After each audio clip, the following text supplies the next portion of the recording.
Hi, and welcome to this afternoon's broadcast on the Alternative University of the Air. My name is Chris Williams. I'm a member of the Universities and Colleges Union, and I'm part of the Open University branch of the UCU, where I'm one of the faculty representatives. What we're doing with this channel right now is trying to do a teach-out, an online teach-out. A lot of the university union branches, while they're on strike, have been having teach-outs of face-to-face classes and lectures on various useful and improving subjects in wherever they have to be located. We are, as the Open University, located everywhere, and so we're doing our thing online for you today. What I'm going to be talking about today is the PhD process and the academic career. So it's a bit niche, I grant you. I will be alluding to some things it's easy to understand if you are doing a PhD, have done one, or are contemplating doing one. But I think it's a worthwhile level of detail. So you might find that there's a bit of technical language. Comments are open, you can ask questions. We've got AO in the comments. It's going to be, sorry, IO, I apologise. IO in the comments is going to be working on the Facebook, and I'm going to be bringing in Ben Cooper, a PhD student himself, in a few minutes' time in this broadcast. So, what I want to talk about today is in the title, Career Path or Career Stepping Stones. What's wrong with how we envisage, how we examine PhD projects, and how we might begin to mend them. I started thinking about this in the context of the Viva, the in-person examination, in which two examiners normally, an internal and an external examiner, talk to the PhD students and reveal to them what they think of the dissertation, and in that time and place say to them how well they've done, how many corrections they need in order to get their PhD. An old friend of mine who's been part of my online gang, my international online gang for years and years, not in the UK, I learned that they had decided to reject PhD study as an option because they were frightened of the Viva ordeal, and they didn't want to spend 3 years working on something and then be told, this was wrong at the Viva. And this was someone who was a real great loss to academia, someone who's done good work themselves in writing since then, but someone really who, if they want to be in this business, they should have been. And the fact that they were frozen out of the business by our inability to properly examine PhDs is a failing. It's a failing that I feel we need to own, to take responsibility for, and to try and see if we can do something about this. We want to make academic careers sustainable and fair. Everyone sort of signs up to this. But unfortunately, what we've created is a process whereby, even though when somebody is, say, a registered student at a particular stage in their career, and we look after them, we're good to them, you might support them, you might treat them all fairly, nevertheless, as people move between stages, that seems to be a key point when those who have social capital, those who have advantage, those who have privilege, are able to use that to shift onwards more successfully than those who lack that. And so there's a whole lot of ways in which this thing happens. The stepping stones become too wide for people to cross the river. But the point is, it seems to me, I'm a relatively senior academic, I have a bit of power in my life and power over other people. Often I think academics are a bit reluctant to own their power. A lot of us like to think, I'm an expert on one subject. I don't like to think of myself as having power, but we do have power. We should own that. We should try and use that for good. And we shouldn't withdraw from making decisions that involve power. We should be trying to use that to change things. How can we do this? I think that maybe there are 4 things we can do, and I'll try and do a couple of them today. 1, point out when things aren't working. Point out when stuff is going wrong, when unfairness is baked into the system. Second thing is to dream. Dream about ways we could do things better. Think, what would a fair system of an academic career in terms of recruitment, retention, progression look like? How could we join this up and keep it fair? Let's dream about this. What might it look like? What are the ways we could solve these problems? I think the third thing is to use our existing room for manoeuvre, our existing power of institutions and over students, to try and make that as fair as possible. To make sure our outcomes are as fair as we possibly can make them, and to try and use the existing systems as well as we can.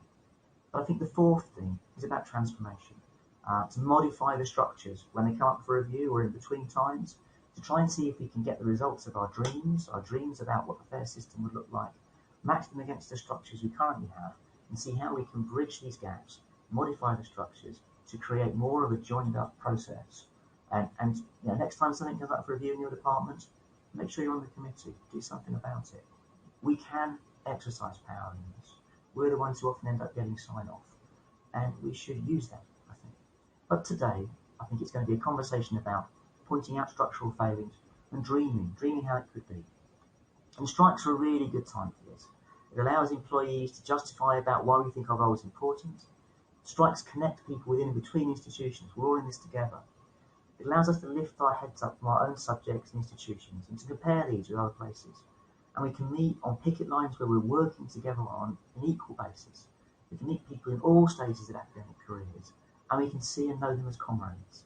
And we can learn from them, and they can learn from us. It's a very useful and interesting intellectual space, an academic strike. And it almost makes me think we should do it more often. But to be honest, I'd rather we just won and sort stuff out. Never mind. So, what I want to do is to think about three different things. And for the first, I'm going to bring in Ben Cooper to talk about writing up and the writing up year and what this means, doesn't mean.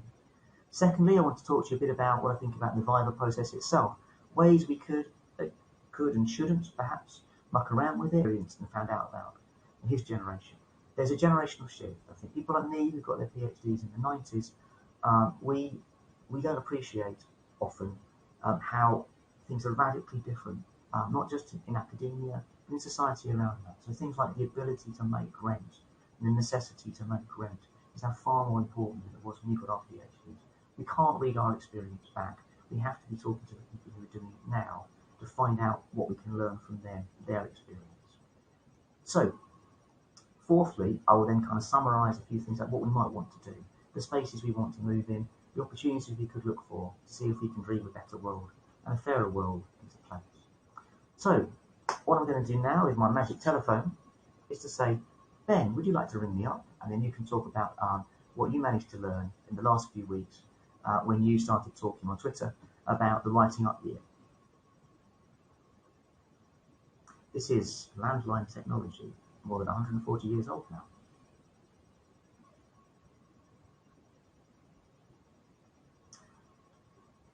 As you can see here, I'm modelling some very attractive stickers, and you're welcome to look at those while you wait. Here we go. Hi, Ben. Are you doing nice and clear? Yep, I'm putting the telephone underneath the microphone, so. Wonderful.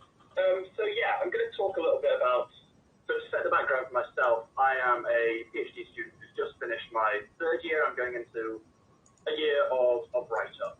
And so how I got involved in all of this, I had become very frustrated at the system I was operating in, to the point where I vented my frustration with a single angry tweet, which, to put it shortly, absolutely took off. And I kind of had an idea of this already, but it really gave me the notion that this was not a problem that was unique to me. It was incredibly widespread, and in a lot of cases, people were having or had far worse problems than me. And so to kind of set the background of what I mean by the kind of problems, the write-up period is potentially a very significant barrier to completing a PhD, and it's kind of a secret barrier. It's often not really talked about. A lot of people, I wasn't among them, but a lot of people are actually surprised by the fact that most of the time you will not be paid for a full write-up period. So PhD students use a stipend for kind of living on, and most of the time that will either have to go for 3 years, in my case, or 3.5 years, which I believe is actually more common. And at that point, when you reach the end of it, the university essentially turns around to you and says, right, we're going to stop paying you now, and can you start paying us? So you actually have to start paying, they call it a write-up fee, but what it actually is tuition fee, and it is a reduced tuition fee. So in my case, it was £100, which is not ideal, not terrible.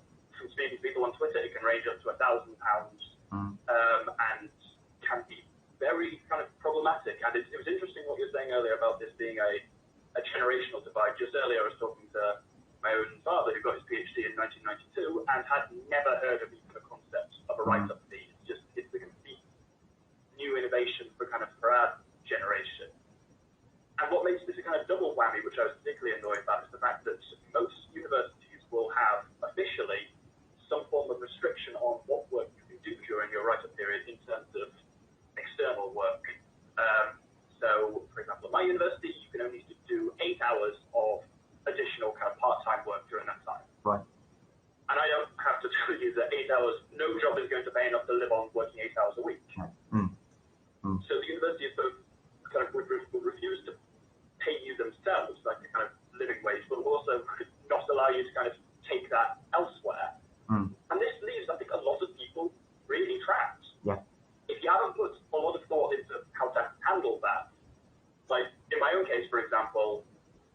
say universities officially have restrictions on it, most people I know just do it anyway. Most people will work a part-time job whilst writing up, like I'm doing, and universities generally turn a blind eye to that. But it is worth knowing that I am officially in contravention of academic Senate regulations, and people have said, especially if I were an international student or someone requiring a visa or something like that, I could potentially be quite easily found in neglect of academic obligations, and then that becomes a whole different problem from there. And it's for me, the core of the problem is it's a lack of acknowledgement from the university that you need to live, you need to eat, you need to pay rent.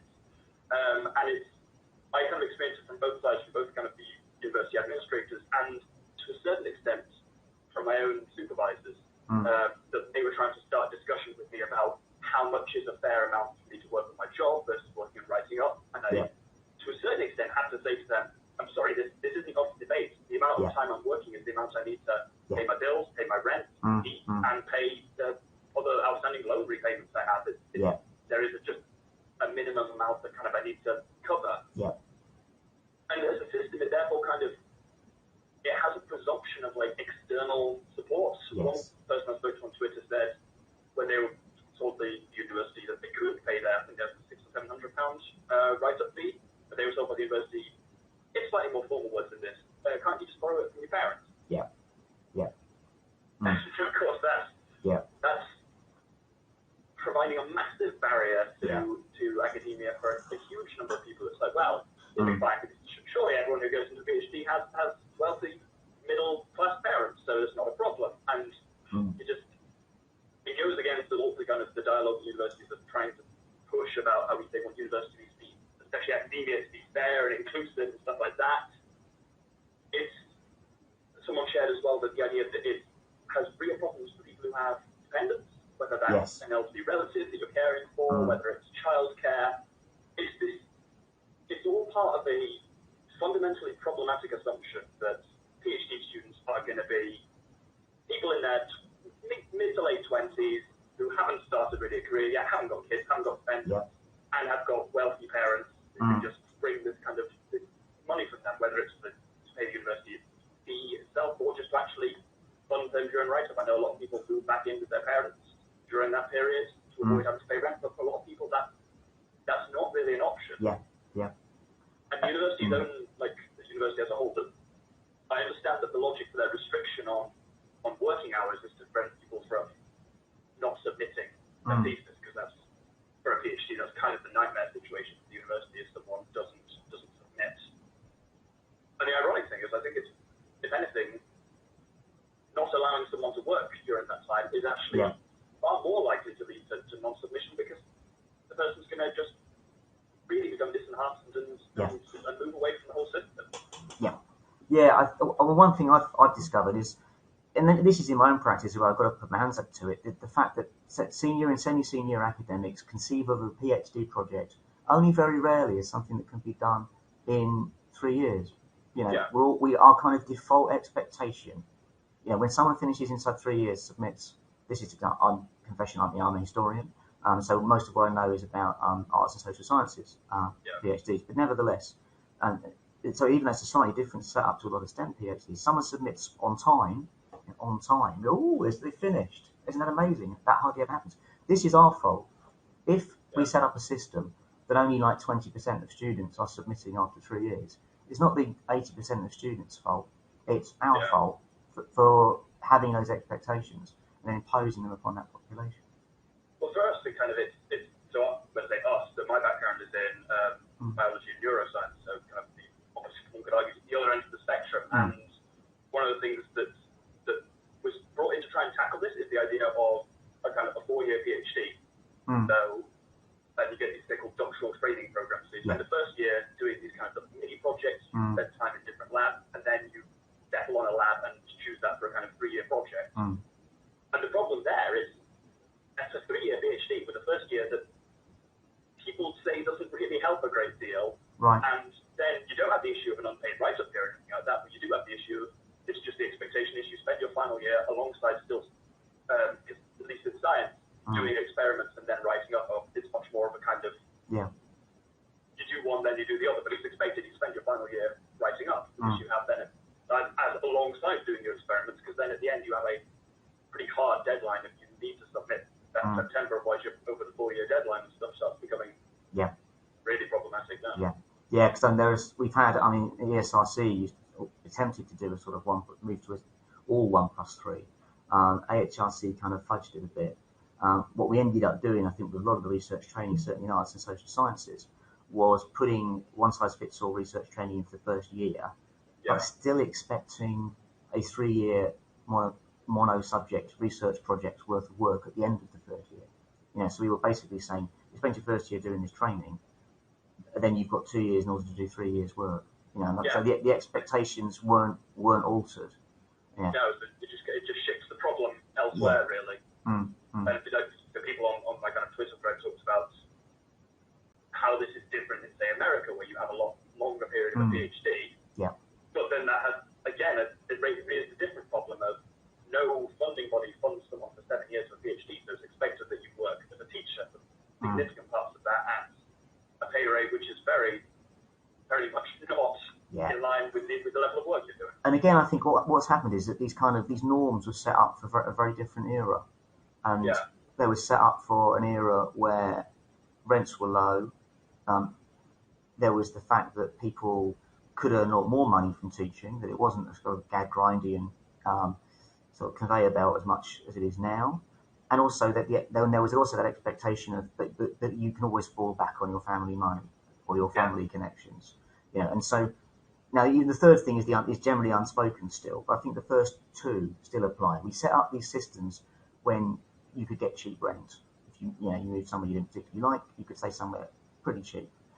You could get work teaching that would actually be useful work, and that wouldn't necessarily just be heavily exploited work. You'd be working for your university, not for a temp agency. And we've got the expectations still, but the political economy that underpinned them has changed. Yeah, I mean, you can see that exactly in the 8 hours a week working restrictions. Like, there is no part of the country where that would possibly cover even your most basic costs, unless you were doing a job that makes you wonder why you'd be going for a PhD or a job that you're living rent on 8 hours a week.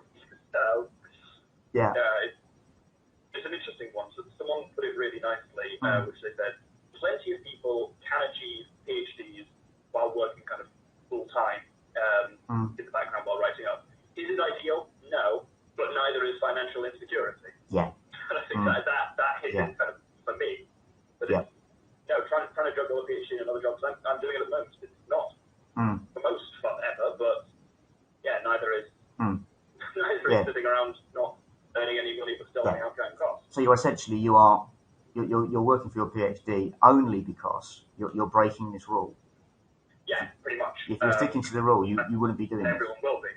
Certainly everyone in kind of my department, there's several of us at the moment, the PhD students who are in write-up period, and all of us have basically had gone through the same process of kind of working as technical staff part-time whilst doing kind of write-up. And everyone does that. I mean, we're working for the university, so they obviously know exactly how much we're working at. I say fortunately they don't enforce this, but it shouldn't be a rule anyway, rather than one that's there but not enforced thanks to the grace of some administrative people somewhere. One of the problems always with once you have rule systems, some of which are enforced and some of which aren't, it then becomes incredibly difficult to know which ones they're going to enforce, which ones you've got to work to. And again, it really reveals tacit knowledge, doesn't it? The people who've got the connections who can say, oh, it's okay, we can ignore this one. Or the people who get on, the people who think, I've got to stick to all the rules, are the people who get stopped by this. And of course, we've also got this tier 4 system, whereby some people are on such tight visa restrictions that they have to obey every single rule, no matter how nonsense it is. Otherwise, they can get deported. So any system where we leave stupid rules in on the basis that we can ignore them might work fine for home students, does not work for foreign students, and is actually quite exploitative of that. It's an interesting point as well. So I only recently learned I was relatively unusual in that when I started my PhD, pretty much at the point of interview, I asked how much will I be paid and how long will that last for? I know people who've gone through 3 years of a PhD and didn't realise at the end that their funding was going to run out, who didn't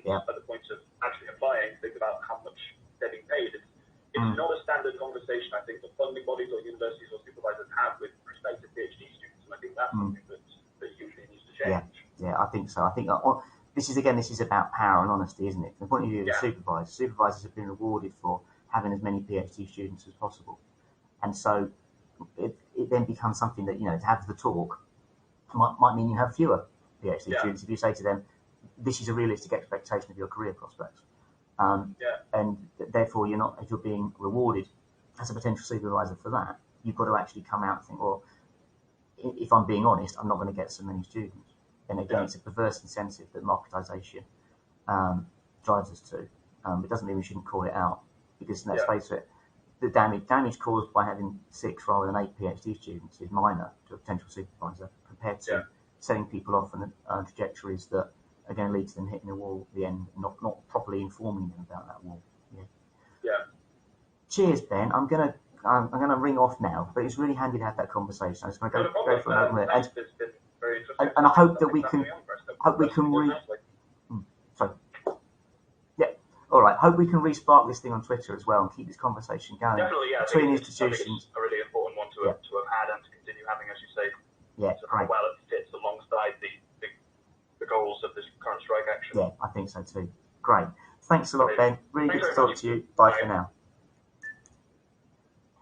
So I'm now going to shift back to a me mode and tell you about a couple of other things, which probably won't be as useful as the conversation we just heard. But as well as that, writing up the year, going back to the Viva process itself, the work that does is to say to a student, this is the extra corrections you need to do, and this is how long you're going to have to do them in. Now, of course, what this does is it basically sets a whole lot of work, which is work that a student doesn't know until they've walked out of that room, how long it's going to take them, how much work there's going to be, nevertheless has to do in order to get their degree. And at this point, they're very, very likely to not be supported by their institution. And so we've got this process of maximum confusion, which might say to a student, I'm sorry, you've got to spend 2 more years redoing this at one end, or you've got 3 months worth of corrections. Lots of universities have very different regulations and rules about this. So whenever I'm being an external examiner, the first thing I always do is I go straight to the institution I'm examining for's regulations to find out exactly what it is they're asking me to do, exactly what the outcomes I'm allowed to give are and why, because there isn't a standard. And this process creates, again, a space where we are asking students, in order to successfully complete their PhDs, to work unpaid for a variable amount of time. And again, this favours the people who have someone to look after them, who have money in the bank, who have the networks, who haven't got caring responsibilities, who have predictable lives. And this is wrong. We need to work out ways of examining PhDs, maybe of employing students, which don't suddenly drop these massive moments of uncertainty into people's lives as a condition of them having an academic career in the first place. There's another issue, which is about the Viva process itself. Often it is an ordeal. I think that increasingly examiners are thinking about this and are making it more human and trying to make it a supportive experience. And this is something that I personally try myself, and I don't know how well that works. Most of the students I examine seem to come out, thinking that at least I managed the process okay. But nevertheless, even if the examiners are completely humane and the system is very well managed and is very predictable, the verdict creates this unpredictability, which becomes another filter of people who lack social capital. Now, I went into this process thinking that it was unalloyed good to give someone no corrections, to say to them, brilliant, give another copy of that in next week, and then you're out, you can go and start applying for jobs, you haven't got to do all this unpaid work. This was pointed out to me by Dion Georgiou the other day, that that's actually a curse. Because what it often means in a lot of institutions is suddenly a student gets their degree, the week later the degree is awarded and they're cut off. They're dropped off a digital cliff just at the moment they need the library facilities they need to work their PhD into a book or to publish things off the PhD, to apply for postdoctoral funding, to get research projects together. At the very point when they need access to all the electronic resources and to all the support resources of the university says, right, you're out. And so this whole digital cliff is, again, something that students who've got friends who are currently moving through at the same time can cope with. students who are connected to other institutions, it's still giving them access, can cope with. It reinforces isolation, and it means that those students who are not in a position to access informally the resources, to get your mates to give you a PDF or to be able to physically walk up somewhere to download it and the computer's there, although increasingly that's not as useful as it used to be. These people are massively disadvantaged in this process. And even if, of course, we don't give someone no corrections, give them minor corrections, once they submit the thing, again, they've not had that post-viva period to do some of the working up and working out. You submit it, you get your degree, they drop you off the digital cliff. And what Dion mentioned was maybe we should be calling upon universities to give a warranty for the PhD, a 24-month warranty, in which the university keeps on accepting responsibility for the student. And it don't just leave that to the supervisor's discretion, but make sure that there's an actual written down, understood guarantee of a certain degree of support for a certain period of time after the degree is awarded, and that support will also include access to library facilities. Again, things have moved on, but rights haven't changed. As an alumni, I've got a right to use the library of the places I got my MA, my PhD, and 20 years ago that was quite a useful way of trying to research things. Now, the access that I've got, though, is walk-in access. It's access to paper resources. It's not digital access. And as libraries shift the paper away and rely more and more on digital, which is very useful in many important respects, that walk-up access, that alumni access, becomes increasingly worthless. So things have moved on, but rights haven't moved on. So we've got then three things we've talked about. Ben's talked about the writing up year, mentioning the viva process itself and the randomness of corrections. The third thing, the post-viva process and the digital cliff. What can we do? How can we change this sort of thing? Well, like I said before at the beginning of this talk, we need to own our power. Academics like me, who design research projects, who examine students, who sign things off, need to own the fact that we shouldn't just be there for our own advancement. We should be considering about the fact that we're changing structures, we're setting structures, and we need to have a sense of responsibility that goes with our power, not to deny that we have it. I think we need to revisit our expectations when we're supervising, defining, upgrading, and examining projects.